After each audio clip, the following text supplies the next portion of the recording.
Der Schreiber sagt, je seid nicht den Beuch gekommen, oder nicht in den Beuch gekommen, den einer unschüren können, in dem hat Feuer brennt.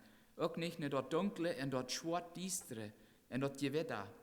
Und nicht in dort Trompeten blosen, in der Sturm, der durch wir dreht, wobei die Tauhiere pracheten, dort an kein widret Wort mehr soll gesagt worden. Sie können dort nicht verdrehen, was du gesagt ward. Sie können dort nicht verdrehen, was Gott an du sein will. Denkst du, alles, was sie daran denken können, sie wir nicht wird genug oder würdig vor Gott zu stehen. Wie kann Gott vom Herzen danken, dass wir nicht in den Beuch Sinai gekommen sind, leider in den Beuch Zion?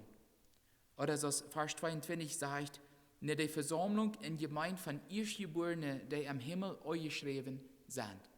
Beuch Zion als Gottes universale Kirche, die alle Kinder Gottes mit anschließen wird, die von der Leben dann und nur gelebt haben, die hier alle zum Beuch Zion. Und wo wird einer zum Beuch Zion handgetan oder eingenommen? Durch die Vergebung der Sinn? Ja, krieg. Und dort kriege ich durch die wahre Geburt. Und die wahre Geburt kann ich durch was kriegen? Jesus Christus. Ja, und durch sein Blut in Gnade. Dankeschön. Vers 24 sagt, ihr seid nach Jesus gekommen, den Vermittler vom Neuen Testament, in dort Besprengungsblut. So Gott lädt jede verlorene Säule an, in den Beuch Zion zu kommen und sein Kind zu werden. Und das ist bloß durch Jesus im Blut in Gnade möglich. Und wenn wir das persönlich erfahren haben, persönlich belebt haben, dann wird uns nun an das Lohn sein Lebensbuch angeschrieben. Und wo ist sein Buch? Wo ist es zu finden? Im Himmel, nicht hier auf dieser Welt, nicht? So viele Kirchen, die haben ihre Mitgliedschaftsbücher, aber in Wirklichkeit, das gibt bloß ein Buch, wo unsere Namen wenn geschrieben sind, wird ab einmal bleiben worden. Und das ist Gottes Lebensbuch, der am Himmel ist. Und wer kann Namen dann schreiben in Rütlaschen? Bloß Gott allein. Ja, bloß Gott. Und das ist so wunderbar, dass Gott von der noch Säulen rauben wird. Ist das nicht wunderbar? Dass Menschen von der noch Gott finden können? Und liebe Geschwister, dort ist allmählich Kind Gottes zu werden, wann Gott nicht rauben wird. Glaube ich dort? Ja. Und ging uns das nicht so, als wir Kind Gottes warten? Gott hat zu uns geredet. Er hat uns gewiesen, wo wir vor am Stunden tun, und dann hat er uns geraubt, sein Kind zu werden, unsere Sinnen zu bringen, nicht? So wie dort. Gott muss rauben, Gott muss reden. Wenn Gott nicht mehr reden wird, dann kann Menschen nicht mehr Kinder Gottes werden. So ist dort. Gott muss reden. Und er redet von dir nach, über die meisten Menschen, die Gottes Stimme hören tun. Nehmen sie dort an? Nee, die tun nicht. Und viele Menschen nehmen Gottes Stimme nicht an, weil sie so sehr Angst haben. Die haben Angst für Gottes Stimme. Wie es Gottes Stimme, wenn einer nicht kennt Gottes ist, dort ist eine verurteilende Stimme. Denkst du, dort wiest uns, wo wir für alle Ewigkeit sein wollen, wenn wir seine Stimme nicht annehmen dürfen.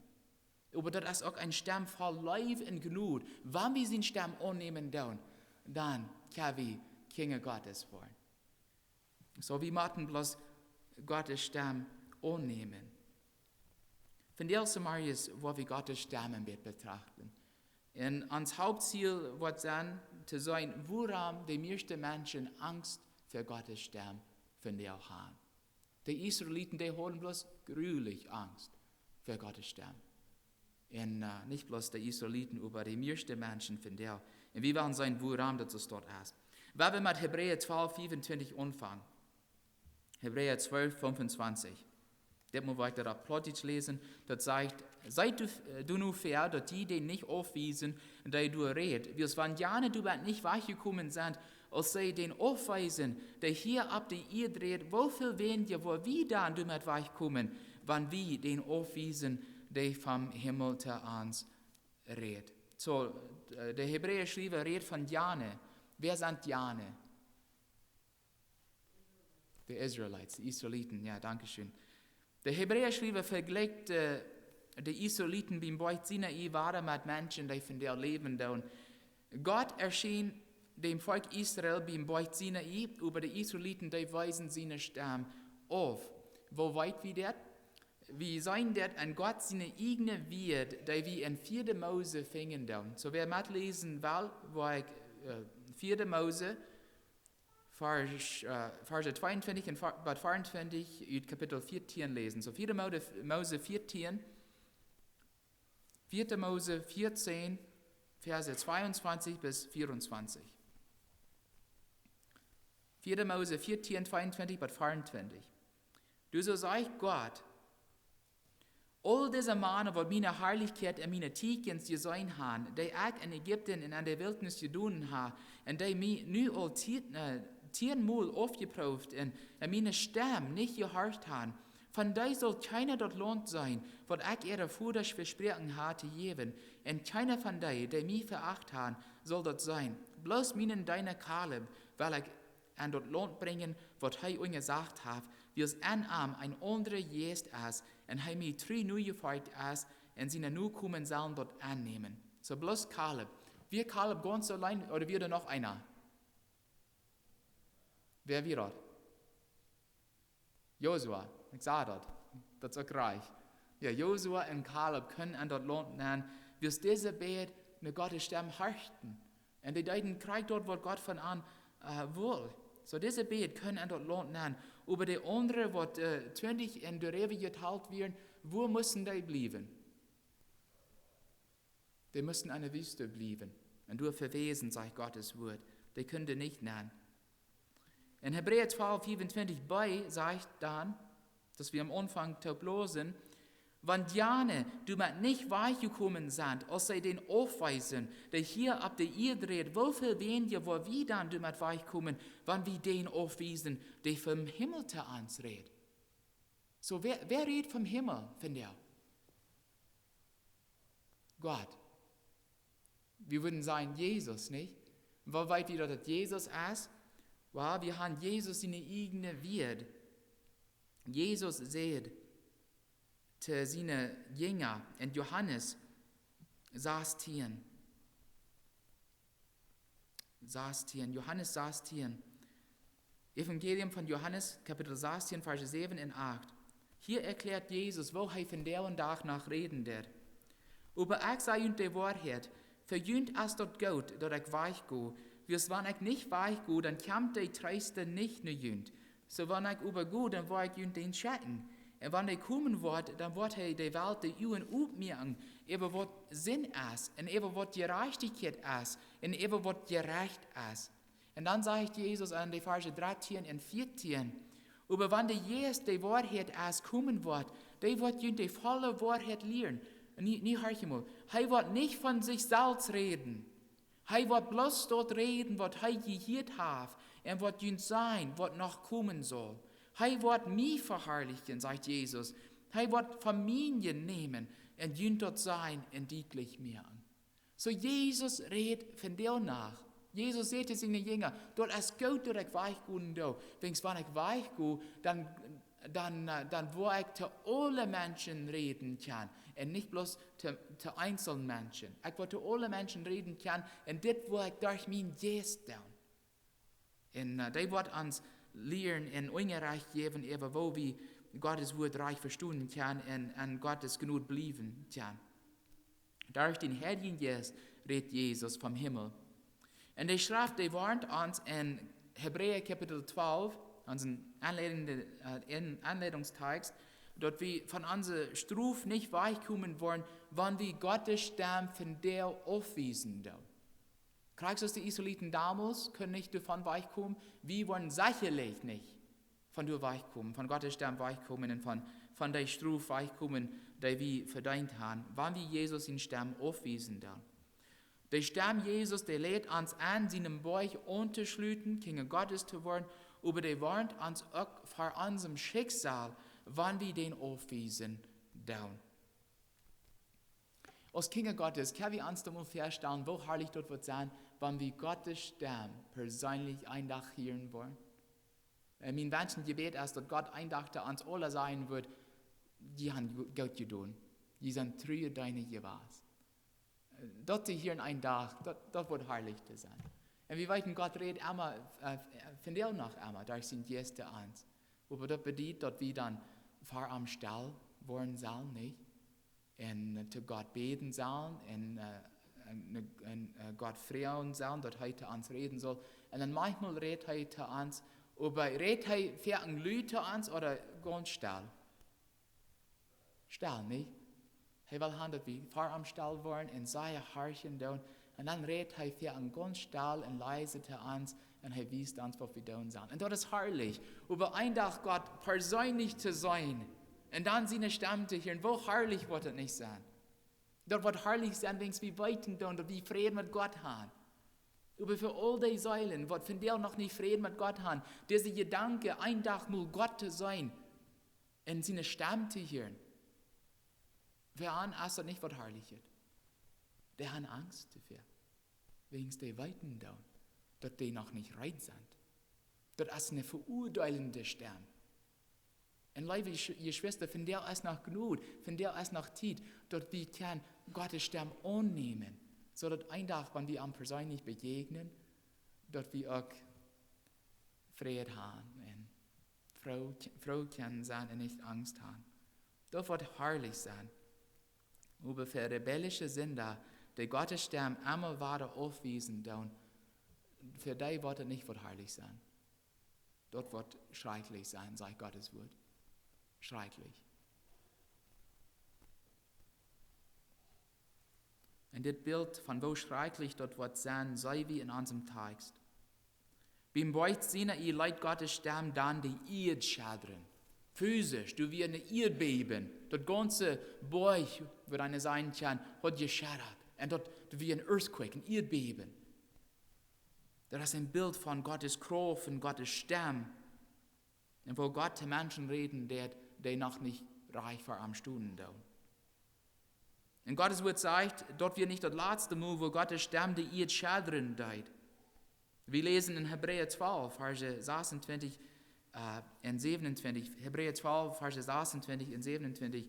Und das ist eine Aufschnitt, was aus dem Alten Testament genommen wird, von Haggai Kapitel 2. Das ist ein Vers, was zitiert ist.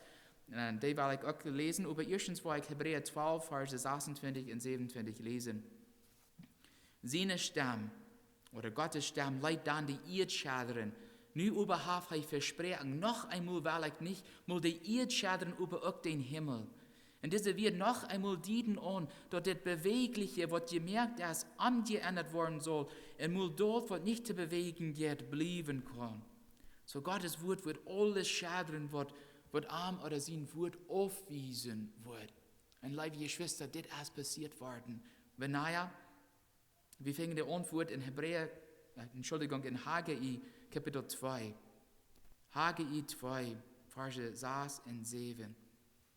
Haggai 2, Verse 6 und 7. Du prophezeit Haggai. Und das ist, was der Herr, der alles regiert, sagt. Das ist allmal eine Karte Zeit, bei auch den Erd, oder den Himmel und die Erd, dort Meer und dort drei Land schadern war. Ich will alle Völker schadern. Dann wurden alle ihre Schätze hergebracht worden und ich wurde das Haus großartig mehr an sich der Herr, der alles regiert. Gott wird das ganze Erd schadern und dann wird halt Gottes Tempel großartig mehr an.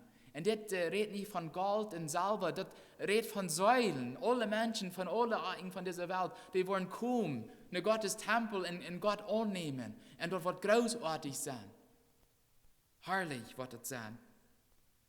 Und das Bild von wo die Erde in den Himmel schadern wollen, wann der Messias kommt, ähnelt der Prophezeiung von Daniel Kapitel 2, der wie 2 Werk 3 Dinge sagten.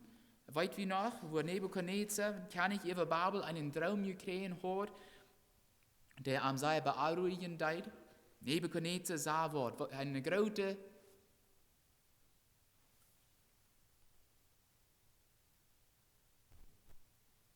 der hat Gold und Silber und Isa und Leim gemerkt, wie was wie das? Figur oder Gestalt, sagt die plottische Bibel. Ja, die Bibel, die Lehrer, die glauben, dass wir so eine Soldatfigur oder eine königliche Figur, und der Kopf wird aus Gold und die anderen Körperteile aus anderen Edelsteinen und so eine Sachen und Isa. Und dann, was das passiert, du kein Wort, was kein da? Ein Stein, ja. Und dort traf die Figur und dort brüch ein kleiner Biet da, ein feiner Biet da, nicht? Und was erstmal der Stein dann passiert? Es gerade geworden, der was das zeigt, was eine große Beuchmück, was die ganze Welt abfallen deit. Und das ist ein prophetisches Bild von Jesus, und wie weit dort aus Jesus gekommen ist, dann sind die große Königreiche, was die Zeit werden, die brüchen taub. Über Jesus in Königreich, was ganz klein anfangen deit, dort was, immer grata. Über die Königreichs, die große Königreichs, die brüchen alle taub, was damals werden. Im Bruder Edmund Krebs erklärt an dort Buch systematische Bibelkunde folgendes, und dort ist ein Hochdeutsch geschrieben, und das wollte ich nun lesen, dort sagt hier, in den 40 Jahren vor der Zerstörung Jerusalems sind große und verheerende Kriege im römischen Reich gewesen. Auch jüdische Aufstände sind der Zerstörung Jerusalems vorausgegangen. Im römischen Reich sind große Ereignisse geschehen. Ein Kaiser nach dem anderen wurde ermordet oder abgesetzt. Hungersnöte und Erdbeben ereigneten sich. Pompeji wurde in 63 durch Vulkanausbruch des Vesuvs verschüttet. In 64 brannte Rom nieder.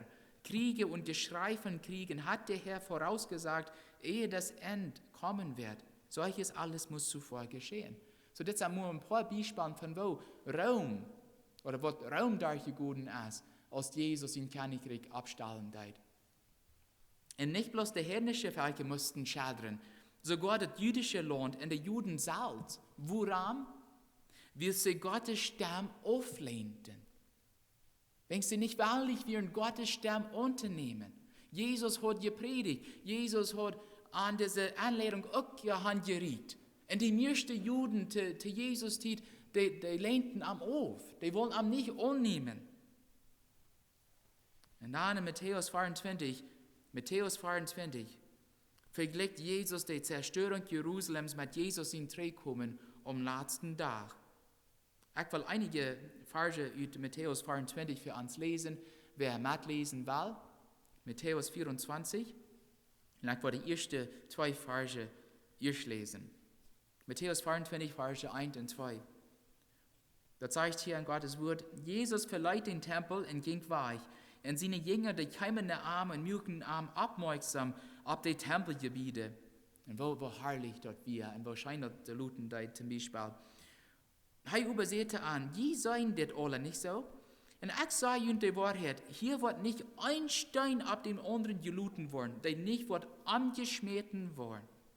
So der Tempel wird nicht bloß durchgebrochen worden und verbrannt worden, sondern die Juden auch, die wurden auch sehr verfolgt worden.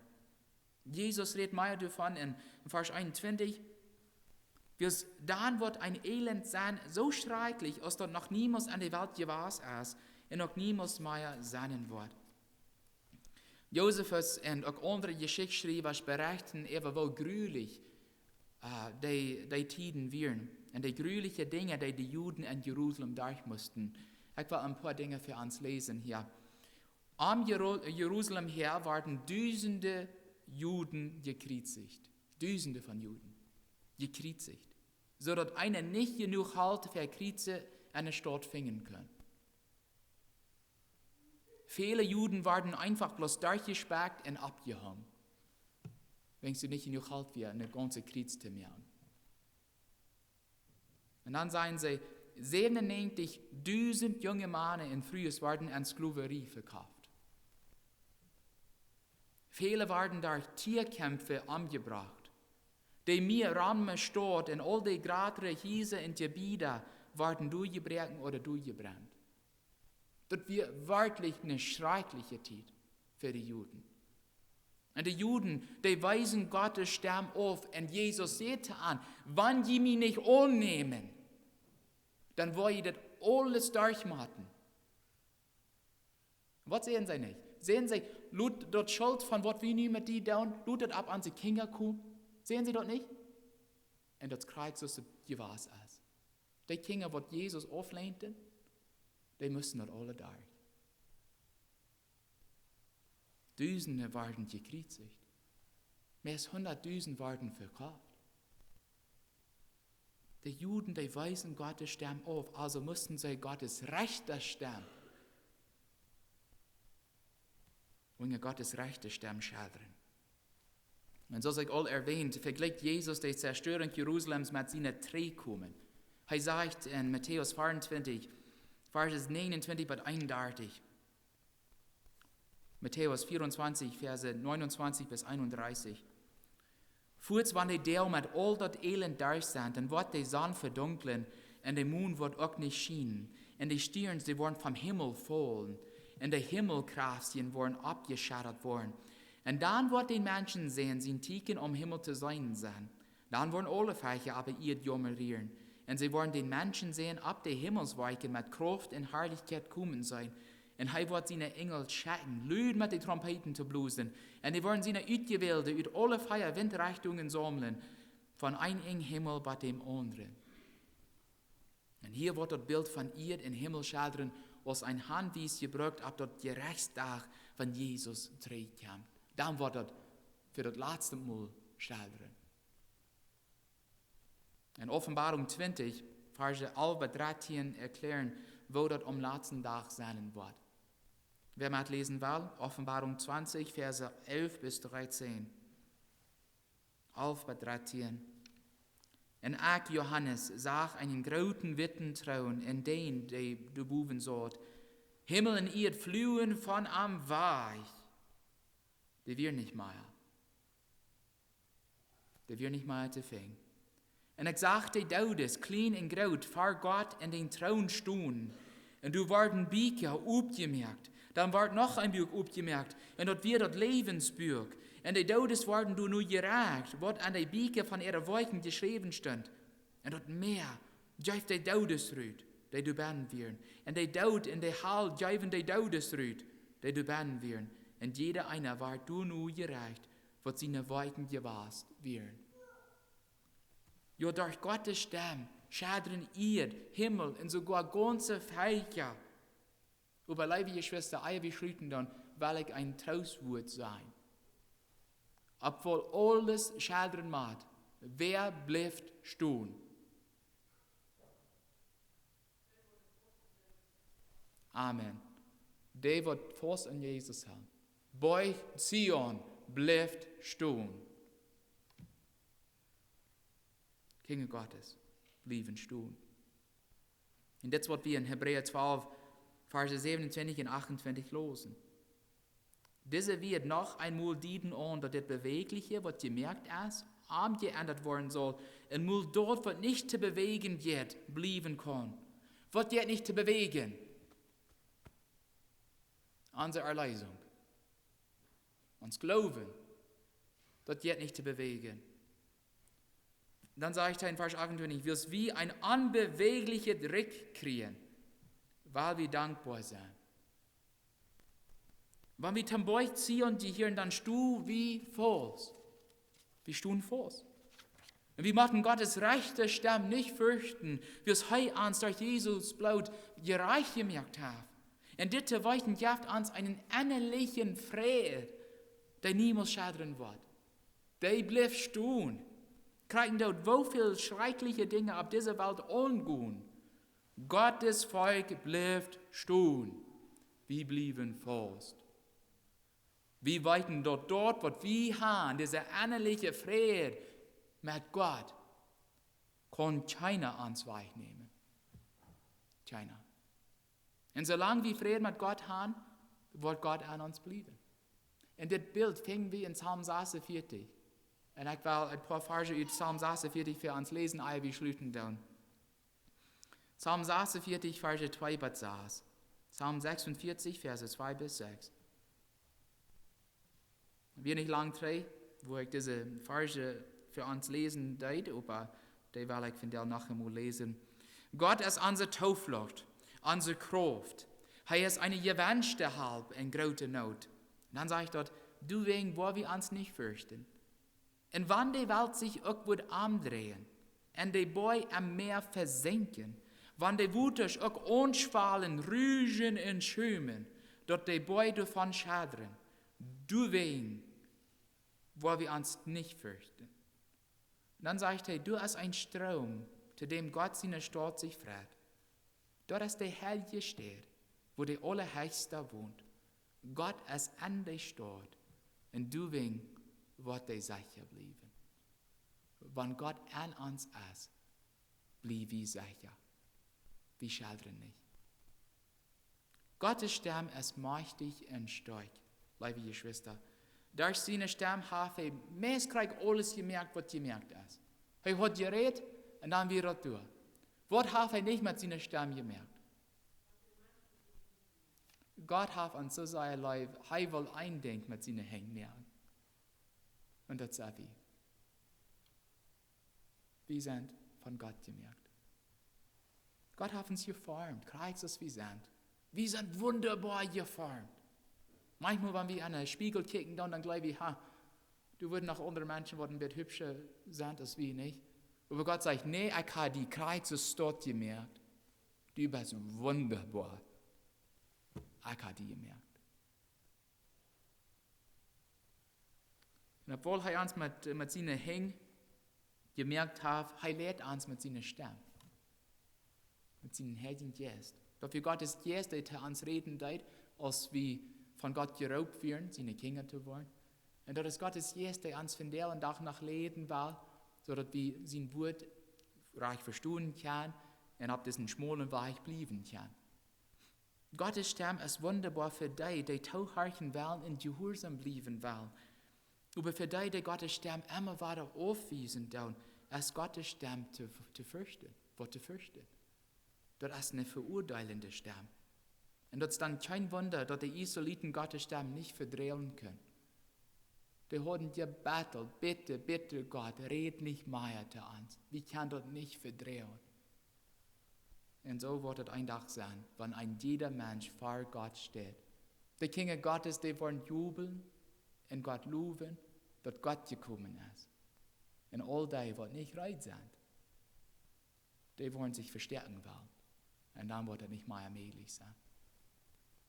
Liebe Geschwister, wie die Gottes Stamm angenommen haben, wie weiten, wo herrlich das ist.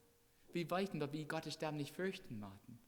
Was wir tun, was wir können, für verlorene Säulen zu beten, dass sie auch würden sein zu Gottes Stamm.